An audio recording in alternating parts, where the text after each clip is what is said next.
Saudara, selamat datang di Sehat Jiwa, Sehat Raga bareng mahasiswa. Kali ini kita akan membahas tentang kesehatan mental nih. Tapi sebelumnya, kita perkenalan diri dulu kali ya. Oke. Halo semuanya, perkenalkan nama saya Aulia Faliha. Nama saya Putri Salsabila.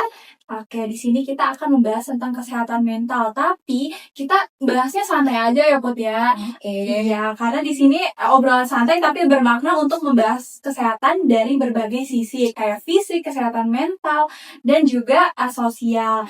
Pokoknya yang berhubungan dengan kehidupan kita. Nah, betul banget nih. Dan di episode kali ini kita bakal bahas topik atau hal yang baru aja nih terjadi di Indonesia, yaitu bencana di Sumatera. Banyak nih masyarakat di Indonesia yang ngerasa ikut sedih, khawatir, bahkan ada juga yang nggak tahu nih harus melakukan apa gitu. Iya, kan sering terjadi tuh kalau misalkan bencana tuh yang diutamain fokus utama tuh kayak kerusakan fisik, korban luka gitu-gitu kan. Padahal tuh ada yang paling penting Put. Nah, yang paling penting tuh kesehatan mental dari korban itu sendiri. Betul banget. Padahal kesehatan mental tuh nggak kalah penting ya, dari kesehatan Betul fisik. banget. Karena apalagi kesehatan mental tuh nggak terlihat gitu kayak kesehatan fisik. Nah, maka dari itu kita akan membuat podcast dengan tema jejak trauma pasca bencana, dampak pada kehidupan jangka panjang dan dukungan kesehatan jiwa. Wah, bakal seru banget nih pastinya. Jadi kita bakal ngebahas gimana trauma akibat bencana itu. Bahkan menentukan kualitas hidup dalam jangka panjang dari korban itu Put. Betul banget. Dan yang paling penting nih, kita juga harus tahu nih apa yang harus dilakukan masyarakat. Dan paling penting itu untuk kita ya, mahasiswa keperawatan, calon tenaga kesehatan. Nah, gimana sih cara memberi dukungan kepada korban yang mengalami bencana? Iya, tapi di sini kita nggak sendirian tau Put. Oke. Nah, kita di sini sama dosen yang hebat nih. Nah, dosen keperawatan jiwa yang pastinya tuh punya pengalaman, punya penanganan dalam kesehatan mental dari sudut pandang keperawatan jiwa. Wah, keren banget nih. Kita langsung kenalan aja kali Iya, ya. coba kali kita tepuk tangan dulu nih buat Ibu. Iya. Halo. Oke, Ibu boleh perkenalan diri dulu. Iya. Apa nih namanya? Iya. Kayak podcastnya apa tadi? Sehat jiwa, sehat raga, Bareng mahasiswa. tentang kesehatan mental. Oke, sehat jiwa, sehat raga ya. Iya, Ya, berarti perkenalkan nama saya Apri Rahma Dewi. Mungkin rekan-rekan sekalian bisa biasanya dipanggilnya Apri. Kebetulan memang spesialisasi saya di keperawatan jiwa. Yang mungkin nanti bisa ngobrol-ngobrol ya. Maksudnya gak hebat juga. Kita sharing-sharing pengalaman, pengetahuan untuk menghadapi hal-hal yang baru-baru aja terjadi atau kesehatan jiwa di lingkungan kita sekitar gitu. Oke, baik.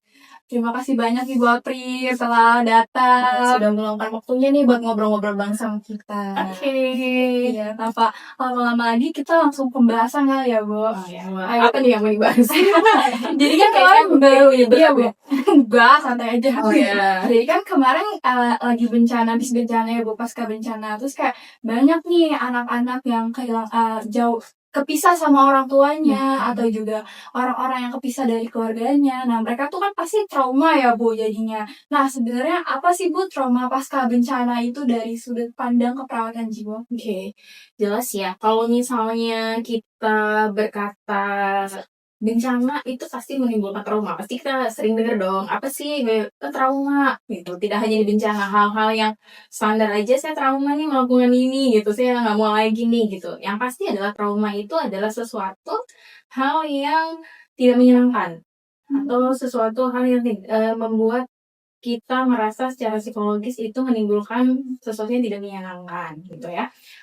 Kemudian trauma itu sendiri tidak hanya terjadi di bencana, tapi di hal-hal yang lainnya. Sesuatu yang tidak membuat kita tidak nyaman dan itu bisa membuat kita melakukan perubahan suatu sikap terhadap sesuatu itu disebut trauma. Misalnya ada orang trauma nih makan durian misalnya. Nah, itu kan pasti dia punya pengalaman yang tidak menyenangkan terhadap itu gitu kan. Makanya dia trauma. Orang lain kok ada yang tidak seperti itu ya. Nah, kalau misalnya di kasus bencana apalagi gitu ya, itu kan adalah suatu peristiwa yang mendadak, kemudian secara tiba-tiba dalam tubuh, pasti seseorang itu menganalogikan sesuatu itu sebagai suatu respon yang sangat tidak menyenangkan dengan hal tersebut, belum kehilangannya dan lain sebagainya. Nah, itu disebut dengan trauma. Kalau misalnya dipandang dari segi keperawatan jiwa, jelas itu adalah suatu peristiwa yang tidak menyenangkan, baik itu psikologis, terus kemudian fisik juga, dan mempengaruhi seluruh rangkaian dari kehidupan individu tersebut. Makanya seorang individu itu bisa mengatakan bahwa dia trauma nih, gitu. Oke, baik. Jadi dari sudut pandang keperawatan jiwa itu adalah suatu hal yang tidak menyenangkan Iya, ya, Bu, ya. pengalaman emosional yang tidak Betul, menyenangkan. nggak hanya dari bencana, tapi suatu hal yang dibilang trauma itu juga adalah Iya. ya salah satu sudut pandangnya. Nah, Ibu kalau misalnya dari bencana nih, apa aja sih reaksi psikologis awal atau gejala yang biasanya dialami sama korban-korban pasca bencana? Oke. Sebenarnya kalau misalnya bencana itu kita bisa membagi dalam beberapa respon ya. Yang pertama itu biasanya respon di 24 sampai 48 jam. Itu tuh biasanya fasenya disebut dengan fase impact ya. Fase impact itu tuh biasanya sampai 48 jam. Seseorang itu kadang-kadang belum menyadari traumanya. Jadi di fase itu mereka akan panik, gelisah, cemas, karena kan posisinya saat bencana datang itu kan tiba-tiba gitu. Jadi mereka tidak ready, namanya bencana ya. Bencana itu sesuatu yang datangnya tiba-tiba kan gitu. Jadi orang itu tidak mempersiapkan dirinya gitu. Jadi respon 24 sampai 48 jam itu pasti ada panik, gelisah. Kadang mereka juga ada yang berespon bahwa ini benar atau enggak gitu, beneran atau enggak gitu. Dan respon itu yang paling sering banyak muncul di poin gelisah, cemas, panik, takut gitu. Seperti kondisi saudara-saudara kita ya, yang ada di sana ya. Iya, betul. Saat 24 sampai 48 jam ya mereka ketakutan, bagaimana gitu, gelisah, kemudian panik untuk menyelamatkan, ada yang menyelamatkan diri, kemudian dan lain sebagainya. Belum berpikiran untuk mencari apa dan lain sebagainya, itu belum. Itu respon 24 sampai 48 jam ya seseorang. Terus kemudian respon berikutnya itu sampai 3 hari sampai 1 minggu, itu biasanya mereka sudah mulai berpikir kehilangan, sedih, kemudian khawatir akan masa depan, kemudian mengkhawatirkan anggota keluarganya, misalnya sudah berduka, proses berduka dan lain sebagainya, kehilangan. Kemudian nanti bisa lanjut sampai 6 bulan sampai tahunan gitu ya. Nah, kalau misalnya tidak membaik, nanti bisa yang terjadi, mungkin teman-teman udah sering dengar PTSD, nah gitu ya. Jadi kalau misalnya tidak teratasi, nah bisa mengarah ke kejadian seperti itu gitu. Itu untuk respon psikologis ya gitu. Jadi kalau misalnya yang copingnya bagus, mungkin sampai tahap setahun mereka akan perlahan pulih. Tapi kalau misalnya copingnya nggak bagus, banyak faktor ya, itu juga perlu ditangani lebih serius gitu. Oke, baik. Tapi kenapa Ibu kalau misalkan kejadian bencana tuh sering nimbulin trauma psikologis jangka panjang gitu ya, Bu? Sebenarnya nggak hanya bencana, tadi kan saya sampaikan, semua respon trauma itu menimbulkan beberapa respon seseorang gitu ya.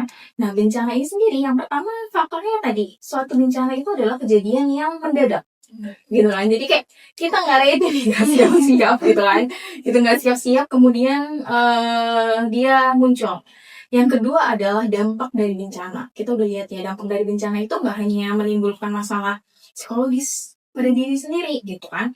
Ada trauma yang menimbulkan psikologis pada diri sendiri. Makanya dia dampaknya ya untuk traumatis untuk diri sendiri. Tapi kalau bencana itu banyak. Salah satunya adalah fisik. Mungkin orang bisa kehilangan anggota badannya, kemudian dia sakit dan lain sebagainya. Terus kemudian apa lagi?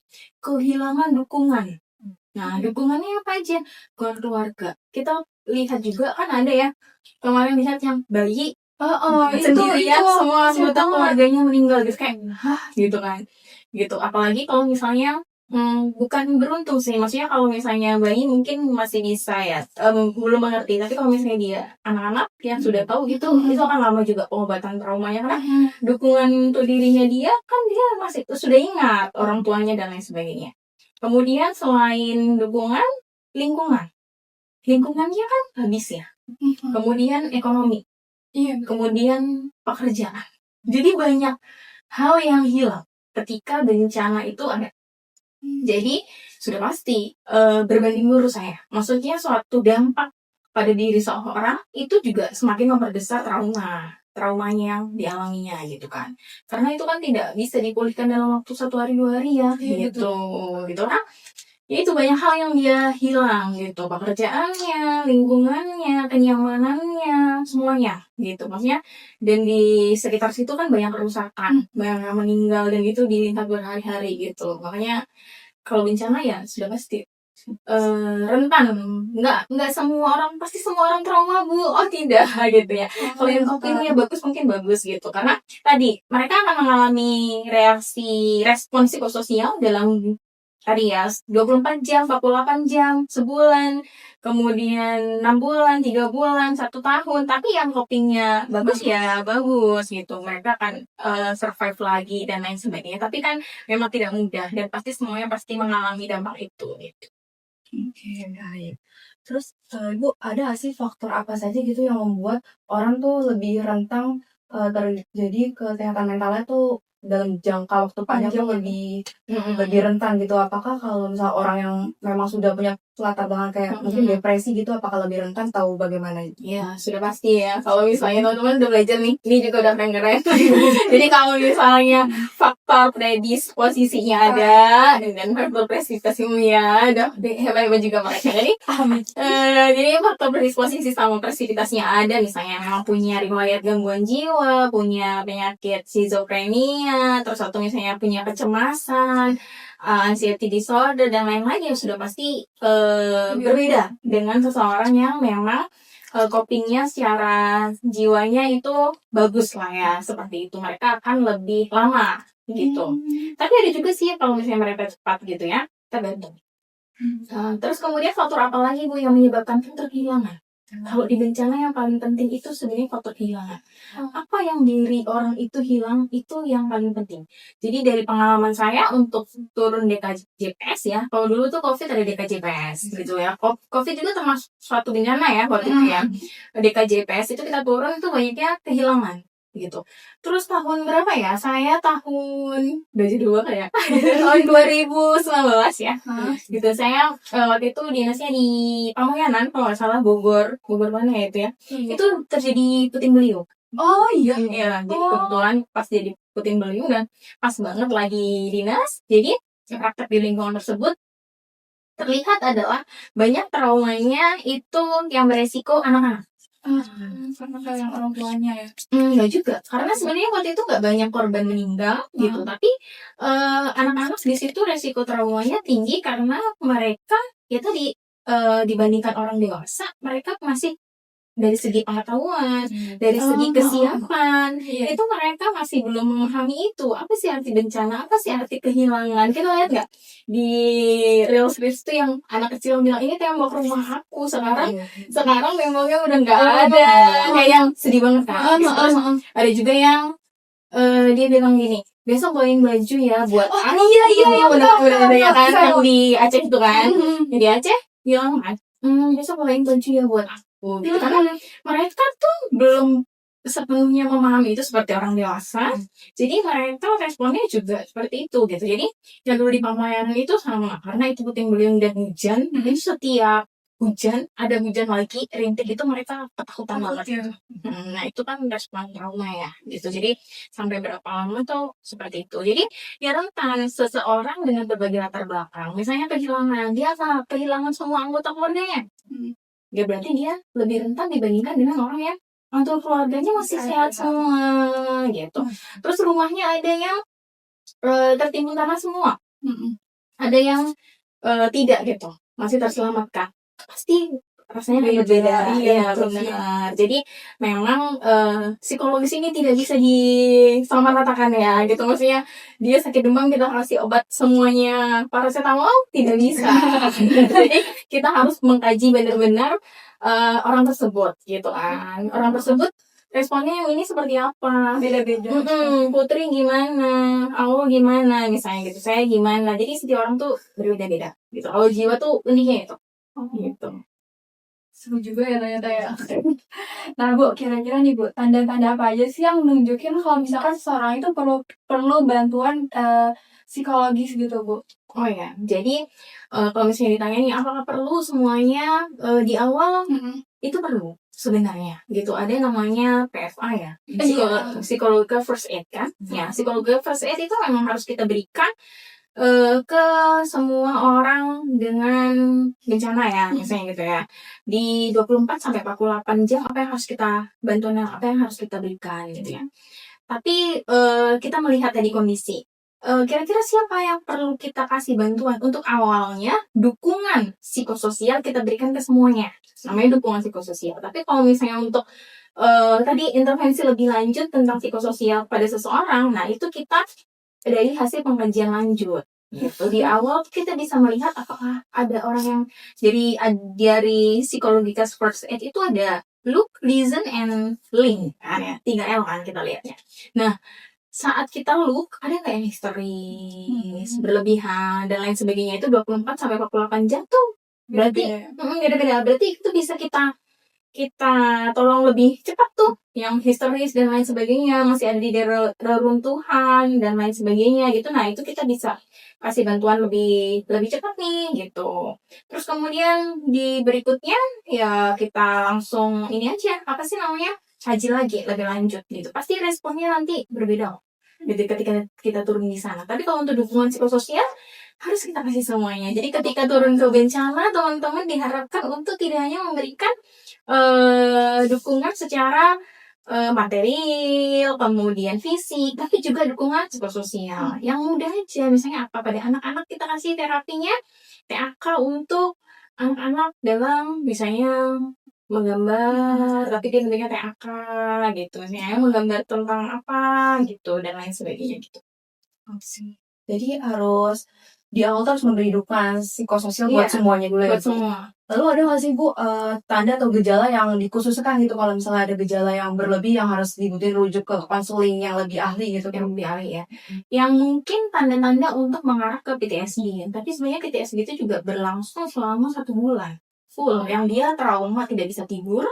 Kemudian jika ada suara gemuruh sedikit, dia responnya reaksi berlebihan. Jadi dia trauma. Trauma itu, respon PTSD itu adalah bagi orang biasa, bagi orang tuh respon itu biasa, tapi bagi dia berlebihan. Dia langsung mencekam, dia langsung panik, dia langsung lari. Panic attack Ya. gitu ya, Bu? Iya, gitu. Itu gejala PTSD ya disebutnya. Jadi sebenarnya kita juga tidak bisa langsung melihat seseorang mengalami masalah psikososial tuh di awal-awal. Karena mereka memang survive pada dirinya gitu. Paham ya? Maksudnya di kondisi itu tuh kadang kita tidak bisa menyimpulkan seseorang ini perlu dikaji lebih lanjut karena kondisinya memang sulit gitu ya. Maksudnya kalau tantangan kita turun ke lapangan itu kan kondisinya mereka belum stabil ya. Maksudnya dengan kondisi sedang shock, panik dengan kondisinya seperti itu, yang kita bisa lakukan di awal adalah tadi 24 sampai 48 jam itu yang kita lakukan adalah memberikan dukungan di awal dulu. Dia kebutuhannya apa? Misalnya, ya saya panik, ada kan yang cari istrinya, ya itu yang perlu kita bantu ya. Bapak, ayo kita bantu, sampaikan, kita bantu cari misalnya, atau misalnya cari anggota keluarganya, atau misalnya apa gitu. Kalau misalnya dia menangis ya kita berikan ruang untuk mendengarkan apa yang perlu dia butuhkan gitu kan.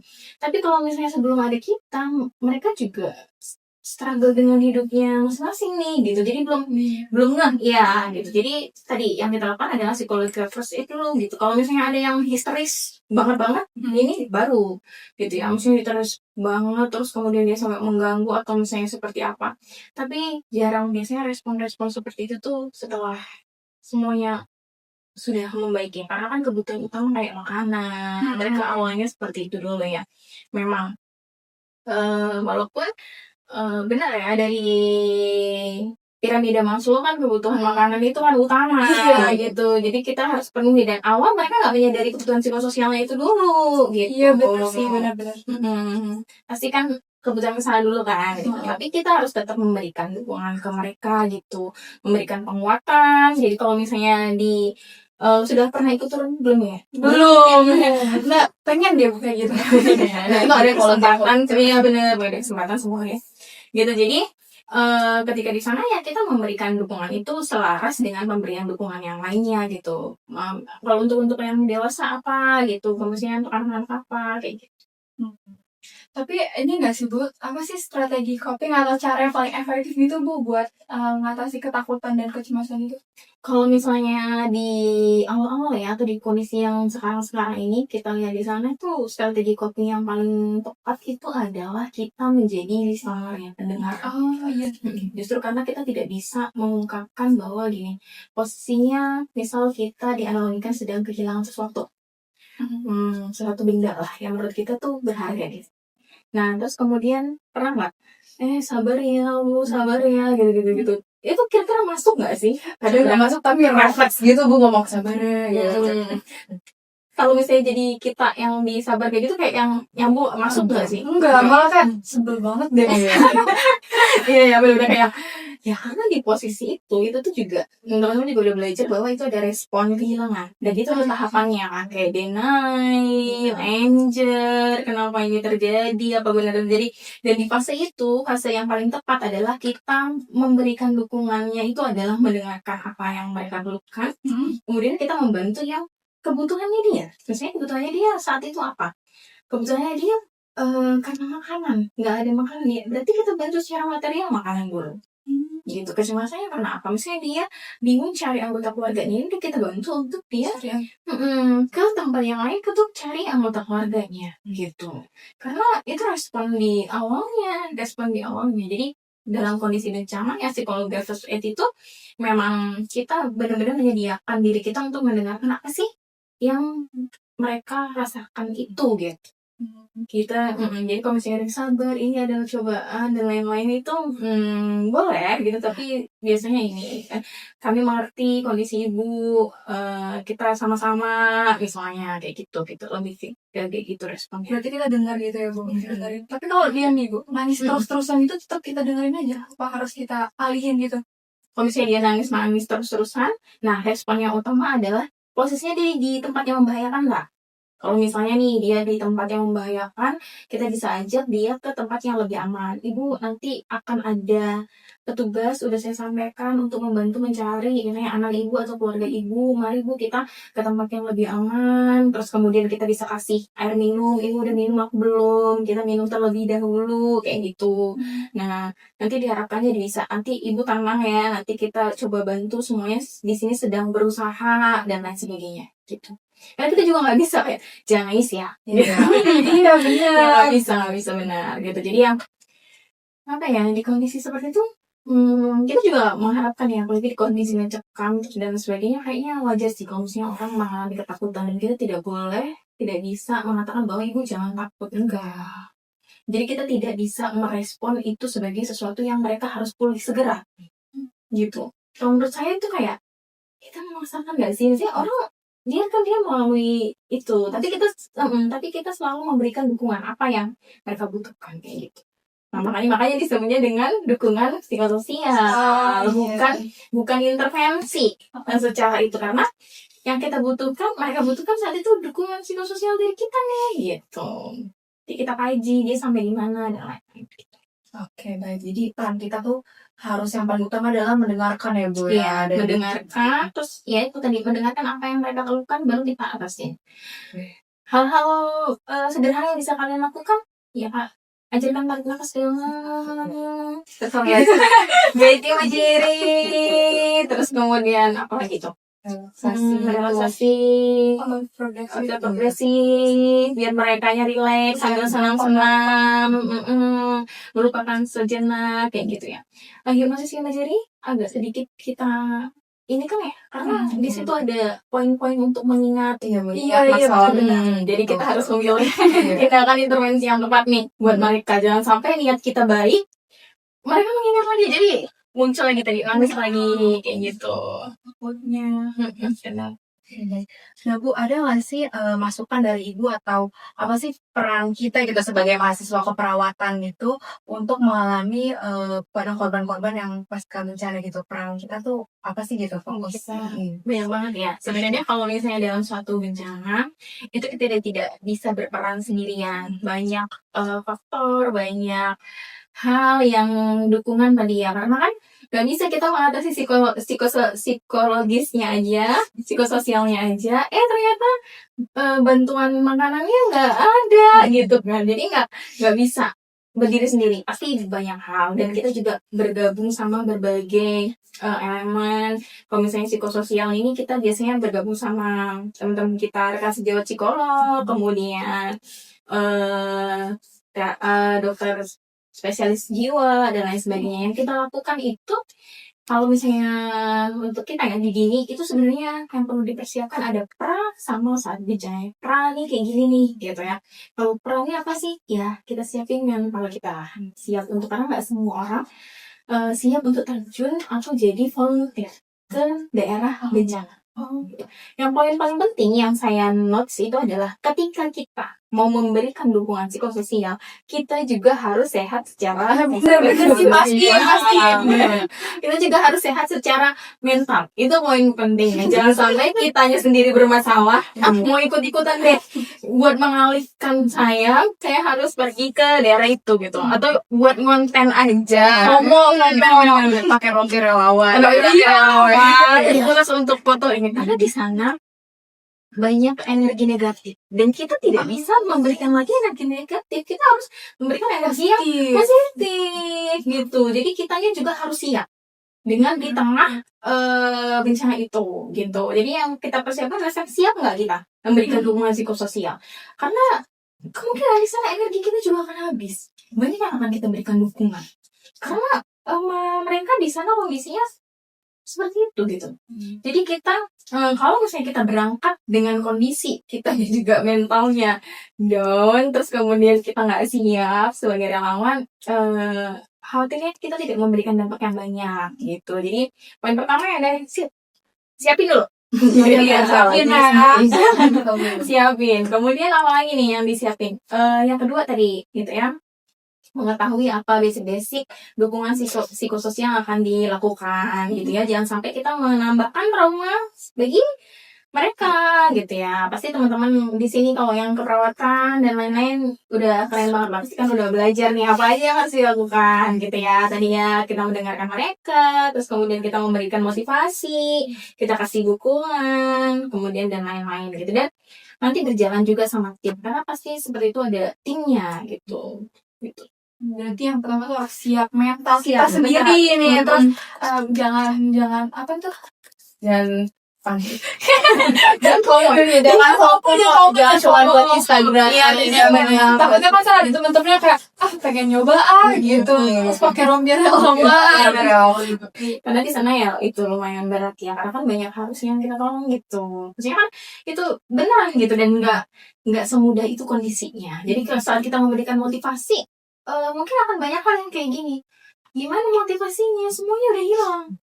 Gitu. Jadi kita harus benar-benar. Tapi kalau misalnya terjun di suatu seperti itu, saya yakin dengan sendirinya empati kita akan benar-benar benar, karena kan kondisinya kita bisa menyesuaikan lah gitu. Di sana memberikan motivasi itu juga kita menyesuaikan gitu kan, karena kan motivasi mereka saat ini adalah yang penting bisa hidup dulu gitu kan, untuk diri sendiri di kondisi mencekam seperti itu kan yang paling penting bertahan hidup kan gitu. Mereka bisa bertahan hidup, terus biasanya paling penting itu anggota keluarga, mereka akan cari anggota keluarganya gitu. Nah itu kita bisa bantu, harus bisa bantu lah gitu, memberikan penguatan dukungan psikososial tersebut gitu. Banyak hal. Nah nanti baru terapinya sih kayaknya nggak harus dijelasin ya teman-temannya, karena di sini udah kita pintar semua. Mulai dari terapi untuk anak-anak, nanti lansia ada sendiri, dewasa ada sendiri, kayak gitu. Ya keren. Makasih Bu. Gak terasa ya, ternyata sudah di penghujung acara, kita ngobrol seru banget. Jadi banyak ilmu bermanfaat untuk kita, terutama nih buat mahasiswa keperawatan nih kita ya. Mungkin kita bisa jadi relawan suatu hari nanti. Amin. Gitu. Kalau jadi relawan kan ada bencana ya, jadi jangan main. Jangan. Ya Allah, maksudnya persiapannya kok seadanya aja ya. Iya. Tapi dukungan psikososial bisa diberikan di manapun, kapanpun. Benar. Gitu. Gak cuma di bencana doang. Iya benar. Tapi yang paling penting kadang-kadang orang melewatkan itu tadi yang kayak di awal, psikososial tuh pernah diperhatikan di awal gitu. Iya. Justru itu yang Paling perlu kita penting. perhatikan. Iya, gitu untuk mereka supaya nggak terjadi berlanjut gangguan psikososial lain. Karena hasil penelitian itu tahun 2024 kalau nggak salah itu masih seseorang yang di Aceh. Ini sekarang mau di Aceh lagi. Aceh tsunami yang besar waktu itu. Yang tahun lalu. Yang 2014. Tsunami Aceh. Tsunami Aceh kayaknya teman-teman masih umur 2004. 2004. Tsunami di Aceh itu adalah sampai sekarang mereka masih menimbulkan trauma. Iya Penelitiannya gitu. Jadi itu sudah terhubung tahun yang lalu gitu. Iya. Jadi kita nggak bisa nggak bisa secepat itu gitu. Jadi maksudnya nggak ada waktu yang instan sampai mereka pulih lagi. Apalagi kalau sampai satu desa hilang, ya dia akan lumayan memberikan dampak yang sangat besar. Wow. Jadi sangat penting ya teman-teman untuk kesehatan mental ini pastinya. Betul. Wah, ternyata alhamdulillah ya sangat bermanfaat banget, terutama juga buat kita, buat yang menonton podcast ini gitu. Oke, terima kasih banyak Banyak sudah menyempatkan Iya. waktunya. Terima kasih bang banget dengarnya. Jujur, gue tuh suka banget tau Put, kalau misalkan tentang kesehatan mental. Iya, gitu. betul. Kesehatan. Ini gak peres ya, Bu, ini gak peres. Iya, seru sih, memang unik ya. Iya. Tadi ya setiap orang akan berbeda-beda, responnya berbeda-beda. Setiap kita turun juga responnya berbeda-beda, unik, banyak pengalamannya ya, begitulah. Tadi ya persiapannya berarti siap mental dulu, berarti nanti siap-siap kalau misalnya itu. Tapi kan kalian jangan ada bencana. Jangan ya, kita berdoa semoga sehat-sehat semuanya ya, Amin. Indonesia ya. Amin. Segera pulih ya, Bumiku. Amin. Amin. Oke, dari Bu Apri kita belajar kalau penulisan itu kayak menata ulang puing-puing gitu ya, Bu. Jadi pelan-pelan aja tapi pasti, nggak harus sembuh pada hari itu juga gitu. Terima kasih banyak Ibu atas waktunya. Banyak banget nih ilmu-ilmu dan pengetahuan buat kita semua. Tuh. Nah, sebelum kita tutup nih, kita Ada pantun, pantun Ibu. Iya, Nanti gimana? Ibu bilang cakep ya, Bu. Oke. Oke. Ayo Put. Oke. 1, 2, 3. Pergi ke hutan mencari rotan. Cakep. Di jalan bertemu burung merpati. Cakep. Walau hati terasa berat dan penuh beban, Cakep. jangan dipikul sendiri bagi cerita, biar hati ikut sembuh kembali. Yeay.